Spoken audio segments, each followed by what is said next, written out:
I droni della Protezione Civile voleranno in sicurezza. Firmata la convenzione con il secondo stormo di rivolto e il Comando Aeroporto di Aviano per definire le procedure, le norme di coordinamento e le reciproche responsabilità per lo svolgimento delle attività di volo. Ad apporre la firma sul documento di intesa, sottoscritta stamattina nella palazzina comando della base aerea di Rivolto, oltre all'assessore regionale Riccardi, anche il colonnello Giovanni Lodato, comandante del secondo stormo di Rivolto, e il colonnello Salvatore La Luce, comandante del Comando Aeroporto di Aviano.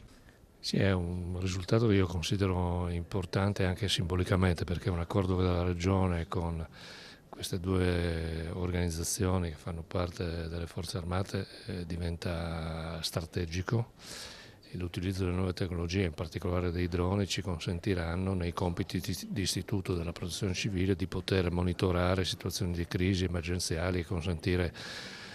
migliori operazioni più sicure, avendo la conoscenza del teatro, dei luoghi nei quali si potranno verificare situazioni di crisi. Naturalmente per muovere questi droni con il personale che è stato formato e le tecnologie che sono state acquisite diventa fondamentale avere la sicurezza del volo e quindi sulla base di questo appunto l'accordo con chi se ne occupa e quindi l'aeronautica militare.